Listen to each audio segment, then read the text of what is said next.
नमस्कार विद्यार्थी मित्रांनो, history and sociology online study या चॅनलमध्ये पुनश्च एकदा आपलं स्वागत आहे. आपण 11वीच्या समाजशास्त्रामध्ये पहिलं प्रकरण अभ्यासतोय आणि या पहिल्या प्रकरणामध्ये आपण आज एक नवीन भाग अभ्यासणार आहोत. तो आहे समाजशास्त्राची व्याप्ती. समाजशास्त्र आणि समाजशास्त्राची व्याप्ती. तर पहा, एखाद्या विषयाची व्याप्ती पाहणं म्हणजे त्या विषयाची अध्ययन कक्षा किंवा त्या विषयाचं क्षेत्र, त्या विषयाचं अध्ययन कक्ष किंवा त्या विषयाची अध्ययन क्षेत्र आपण म्हणूया, किंवा साधारणतः या व्याप्तीच्या संदर्भामध्ये त्या विषयाच्या अभ्यासाच्या सीमारेषा असं देखील म्हटलं जातं. आता पहा, समाजशास्त्र आणि समाजशास्त्राचा अभ्यास विषय जर आपण पाहिला तर समाजशास्त्राचा अभ्यास विषय हा अतिशय व्यापक स्वरूपाचा आहे. आता समाजशास्त्राचा विषय हा अतिशय व्यापक स्वरूपाचा आहे. याचं कारण असं की समाजशास्त्र हे मानवाचा अभ्यास करतं, मानवी समाजाचा अभ्यास करतं आणि यामध्ये सामाजिक आंतरक्रियामधील सर्वच घटकाचा अभ्यास करण्याचं काम करतं. सामाजिक आंतरक्रियेमधील सर्वच घटकाचा अभ्यास करण्याचं काम करतो आणि त्यामुळे समाजशास्त्राच्या अभ्यास विषयाला व्यापकता ही मोठ्या प्रमाणात आहे. आणि मग अशी ही जी समाजशास्त्राची व्याप्ती आहे, जी की व्यापक स्वरूपाची आहे, तिचं जे अभ्यास क्षेत्र आहे ते अभ्यास क्षेत्र अतिशय व्यापक आहे. मग हे कशा पद्धतीने आपल्याला सांगता येतं, तर या व्याप्तीमध्ये पुढील नवीन अभ्यास क्षेत्राच्या आधारे आपल्याला समाजशास्त्राची व्याप्ती या ठिकाणी समजावून घेता येते. पहिला मुद्दा आहे विद्यार्थ्यांनो, जैव समाजशास्त्र. आता पहा, जैव समाजशास्त्र ही समाजशास्त्राची नव्यानं उदयास आलेली एक शाखा आहे. नव्यानं उदयास आलेली ही एक शाखा आहे. या शाखेतील जे संशोधक आहेत, हे संशोधक समाजशास्त्रातील विविध तंत्रे आणि पद्धतीचा वापर करून, तसेच या पद्धतीच्या निष्कर्षाचा उपयोग करून जीवशास्त्राची मानवी सामाजिक जीवनातील भूमिका काय, जीवशास्त्राची मानवी समाज जीवनातील भूमिका काय याचा अभ्यास करण्याचं काम करतो. म्हणजे साधारणतः समाजशास्त्राची ही एक नव्यानं निर्माण झालेली शाखा असलेली आपल्याला दिसून येते, जी की संशोधक आहेत, जे की विविध तंत्र आणि पद्धतीचा वापर करून जे काही निष्कर्ष या ठिकाणी मांडतायत, त्याचा उपयोग जीवशास्त्राची मानवी सामाजिक जीवनातील भूमिका काय याचा अभ्यास करण्याचं काम करतं, असं हे जैव समाजशास्त्र आपल्याला म्हणतात. त्यानंतर दुसरं आहे कलेचे समाजशास्त्र, कला. आता पहा, या कलेच्या समाजशास्त्रामध्ये सौंदर्यशास्त्र आणि कला जगताचा अभ्यास केला जातो. सौंदर्यशास्त्र आणि कला जगताचा अभ्यास केला जातो. यामध्ये कलेचे उत्पादन आहे व ग्रहणाचा सामाजिक संदर्भ आहे, हेही समजावून घेण्याचा प्रयत्न केला जातोय. म्हणजे सौंदर्यशास्त्र आणि कलेचा अभ्यास या कलेचे समाजशास्त्र यामध्ये केला जातो. तिसरा आहे विपणन बाजार संशोधनाचे समाजशास्त्र. विपणन बाजार संशोधनाचे समाजशास्त्र. तर पहा, साधारणतः हे बाजारपेठेच्या संदर्भातील आहे. म्हणजे ही समाजशास्त्राची व्यावहारिक शाखा आहे. बाजाराच्या संदर्भातली असल्यामुळं ही समाजशास्त्राची व्यावहारिक शाखा आहे. आता पहा, समाजशास्त्रीय पद्धती वापरून बाजार नीती समजावून घेण्याचा यामध्ये प्रयत्न केला जातो. समाजशास्त्रीय पद्धती वापरून बाजार नीती समजून घेण्याचा प्रयत्न या ठिकाणी केला जातोय. यामध्ये समाजशास्त्रातले आणि बाजार नीतीतील सैद्धांतिक ज्ञान आहे, ग्राहकाच्या विविध प्रकारच्या ज्ञान व गरजा आहेत, या सगळ्या बाबीचं विश्लेषण करण्याचा प्रयत्न या विपणन बाजार संशोधनाचे समाजशास्त्र यामध्ये केला जातोय. म्हणजे बाजारातील सैद्धांतिक ज्ञान आणि ग्राहकाच्या विविध प्रकारचे ज्ञान आणि गरजा याचं विश्लेषण यामध्ये केलं जातं. हे काम विपणन बाजार संशोधनाचे समाजशास्त्र या ठिकाणी करतं. तिसरा आहे दृश्य माध्यमांचा अभ्यास करणारे समाजशास्त्र. दृश्य माध्यम, ज्याला की साधारणतः प्रतिमा अथवा चित्र असंही म्हटलं जातं, सामाजिक जीवनातील सर्व दृश्यांचा अथवा चित्रांचा अथवा प्रतिमांचा अभ्यास करण्याचं काम समाजशास्त्राची ही शाखा या ठिकाणी करते. आता पहा, समाजशास्त्रीय संशोधनामध्ये सर्व दृश्य प्रतिमांचा वापर सामाजिक तथ्य म्हणून करण्याचा प्रयत्न या शाखेद्वारे केला जातो. समाजशास्त्रीय संशोधनात सर्व दृश्य प्रतिमांचा वापर सामाजिक तथ्य म्हणून करण्याचा प्रयत्न या म्हणजे दृश्य माध्यमाचा अभ्यास करणाऱ्या समाजशास्त्राच्या या शाखेमध्ये या ठिकाणी केला जातो. त्यानंतरचा आहे डायस्पोरा अध्ययन. आता पहा, डायस्पोरा अध्ययन हा एक नवीन आंतरविद्या शाखीय अभ्यास विषय आहे. डायस्पोरा हा नवीन आंतरविद्याशाखीय अभ्यास विषय जो की समाजशास्त्रामध्ये नव्यानं अभ्यासला जाऊ लागलाय.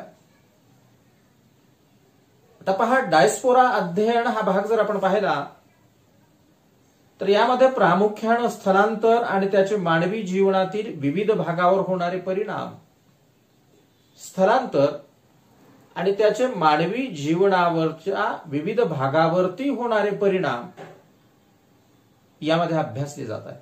स्थलांतर आणि त्याचा मानवी जीवनावरच्या विविध भागावरती होणारे परिणाम.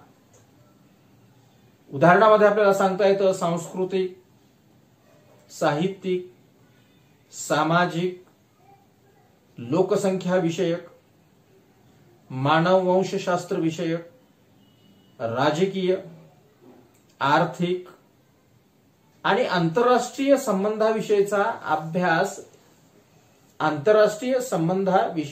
अभ्यास, आपण म्हणूया की यामध्ये केला जातो. आता वर जे आपण या ठिकाणी नमूद केलेली क्षेत्र आहेत, मग यामध्ये सांस्कृतिक असेल, साहित्यिक असेल, लोकसंख्या विषयक असेल, ही जी काही वरती आपण नमूद केलेल्या बाबी आहेत, या केलेल्या सर्व अभ्यास क्षेत्रांची यादी ही सर्वसमावेशक स्वरूपाची या ठिकाणी नाही. ती सर्वसमावेशक स्वरूपाची नाही, तर अलीकडील काही उदाहरणे आहेत. समाजशास्त्राची व्याप्ती ही बदलत्या आणि आधुनिक व गुंतागुंतीच्या समाजामध्ये अधिक व्यापक स्वरूपाची या ठिकाणी होत आहे. समाज जसा बदलतोय तसं आपण म्हणूया की समाजशास्त्र अधिक व्यापक स्वरूपाचं या ठिकाणी होत असलेलं दिसतं. आता डायस्पोरा ही संकल्पना जर आपण पाहिली तर साधारणतः ग्रीक भाषेमध्ये मूळ निवासस्थान सोडून जे स्थलांतर होतं त्याला डायस्पोरा असं म्हटलं जातं.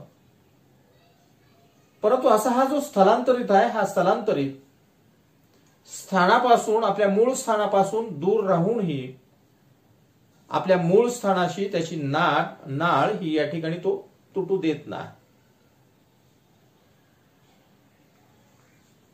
मूळ स्थानाशी असलेली नाळ तो या ठिकाणी तुटू देत नाही. याला साधारणतः डायस्पोरा असं म्हटलं जातं. म्हणजे स्थलांतराचा अभ्यास यामध्ये केला जात असलेला आपल्याला दिसतोय. म्हणजे विद्यार्थी मित्रांनो, या पद्धतीने आपल्याला समाजशास्त्राची व्याप्ती या ठिकाणी स्पष्ट करता येते. त्यानंतर पुढील मुद्दा आहे तो आहे समाजशास्त्राचे महत्व. आता पहा, आपण व्याप्ती अभ्यासली म्हणजे अभ्यास विषय अभ्यासले. त्यानंतरचा भाग येतोय की समाजशास्त्राचं महत्व काय आहे. समाजशास्त्राचं महत्व या ठिकाणी कशाच्या संदर्भामध्ये आहे. याचा पहिला मुद्दा आपल्याला सांगता येतो विद्यार्थी मित्रांनो, समाजशास्त्र समाजाचा शास्त्रशुद्ध अभ्यास करते. समाजशास्त्र समाजाचा शास्त्रशुद्ध अभ्यास या ठिकाणी करते. आता पहा, समाजशास्त्रामुळे समाजाचा शास्त्रशुद्ध अभ्यास या ठिकाणी करणं शक्य झालेलं आहे. यामधून मानव विविध क्षेत्रामध्ये जी प्रगती या ठिकाणी करतोय किंवा विविध क्षेत्रामध्ये आपल्याला जी या ठिकाणी प्रगती साधायची आहे, करायची आहे,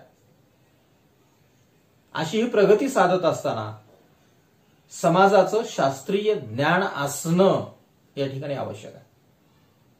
म्हणजे समाजाची विविध क्षेत्रामध्ये जर प्रगती करायची असेल तर त्यासाठी समाजाचं शास्त्रीय ज्ञान असणं या ठिकाणी गरजेचं आहे. आणि मग समाजशास्त्र आपल्याला आपल्या क्षमता, आपली बुद्धी व आपले स्व समजण्यास या ठिकाणी मदत करतो. आपली क्षमता काय, आपली बुद्धी काय, आपलं स्वत्व काय, हे समजावण्यास साधारणतः समाजशास्त्र या ठिकाणी मदत करतं. समाजशास्त्र आपल्याला बदलत्या पर्यावरणाशी जुळवून घेण्यासही या ठिकाणी मदत करतं. बदलत्या पर्यावरणाशी जुळवून घेण्यासही आपल्याला मदत करण्याचं काम करतं. तसेच सामाजिक जीवन समजावून घेण्यासाठी समाजशास्त्र आपल्याला मार्गदर्शन करण्याचं काम करतं. म्हणजे समाजशास्त्र समाजाचा शास्त्रशुद्ध अभ्यास या ठिकाणी करतं.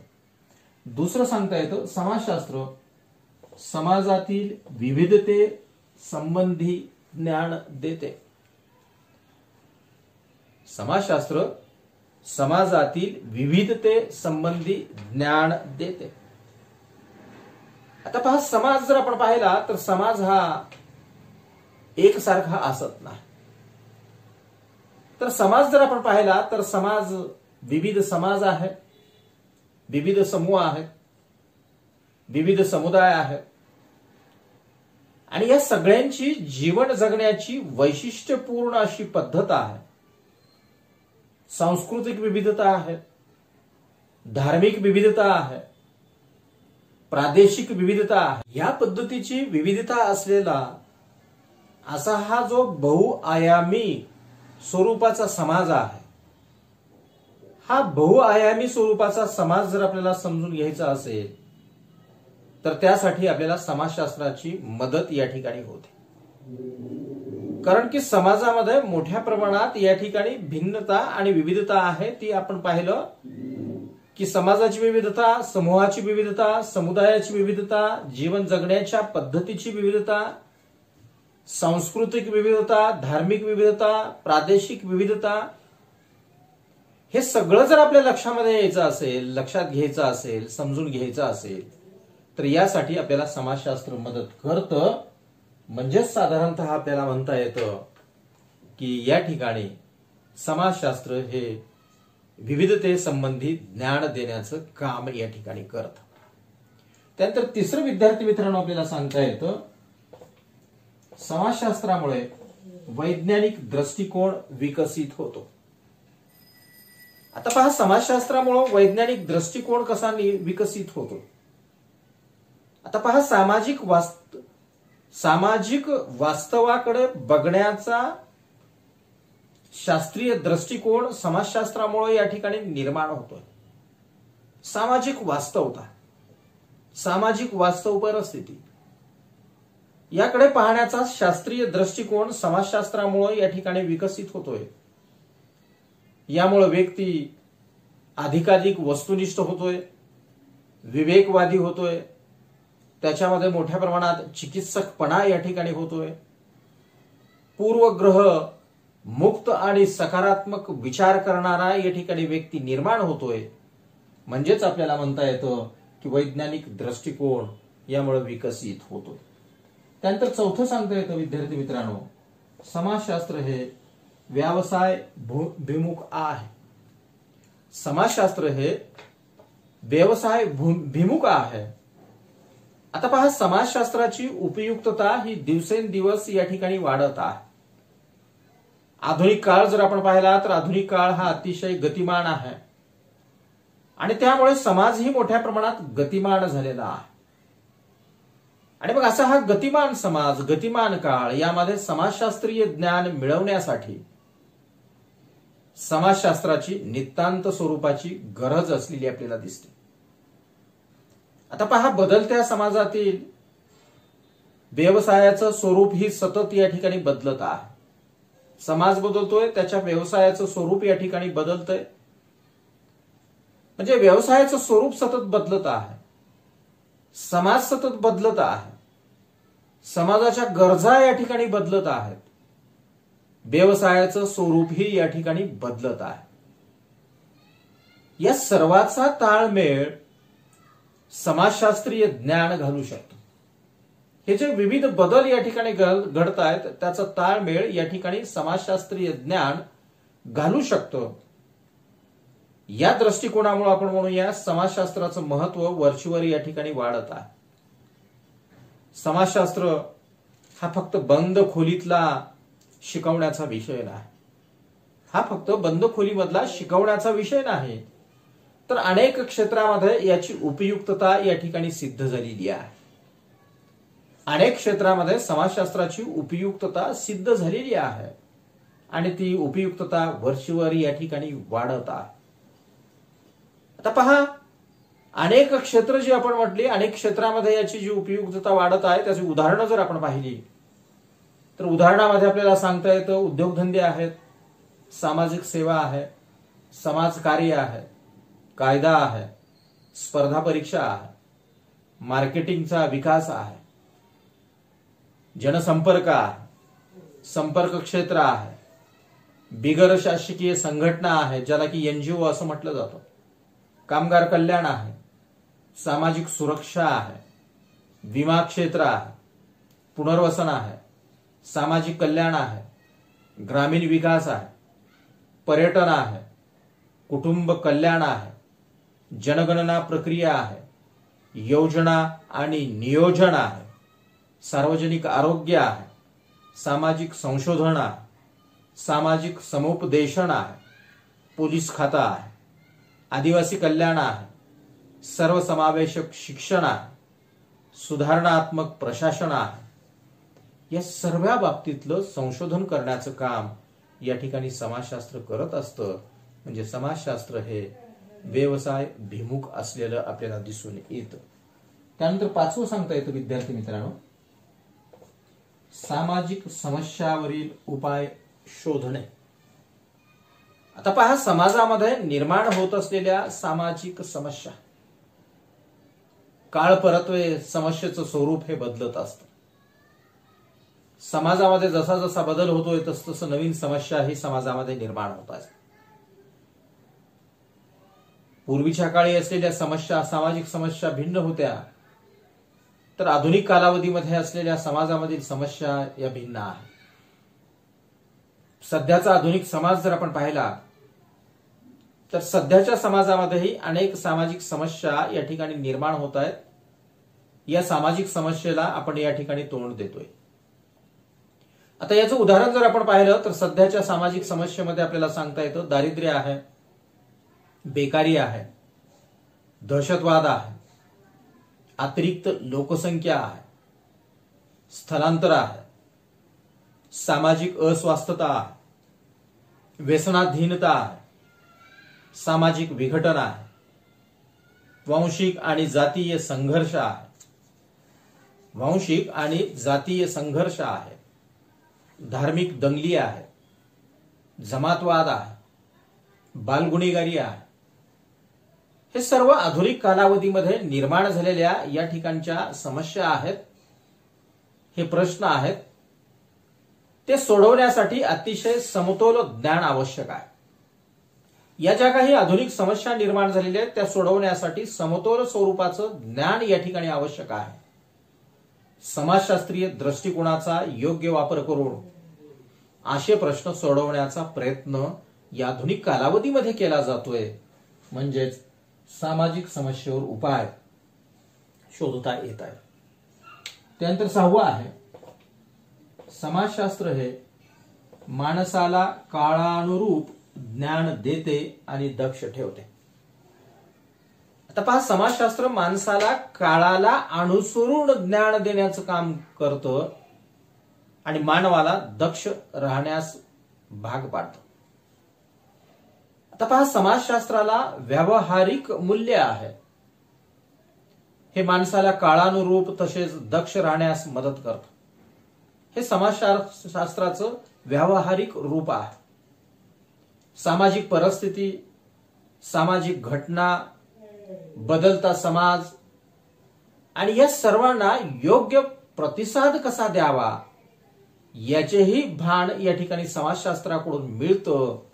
म्हणजेच माणसाला काळानुरूप ज्ञान देण्याचं काम आणि दक्ष करण्याचं काम या ठिकाणी समाजशास्त्र करतं. म्हणजेच या पद्धतीने आपल्याला या 6 मुद्द्याच्या आधारे समाजशास्त्राचं महत्व या ठिकाणी विद्यार्थी मित्रांनो आपल्याला स्पष्ट करता येतं. म्हणजेच व्याप्ती आणि महत्व या पद्धतीने आपल्याला समाजशास्त्र या ठिकाणी सांगता येतं. या ठिकाणी विद्यार्थी मित्रांनो आपण थांबूया.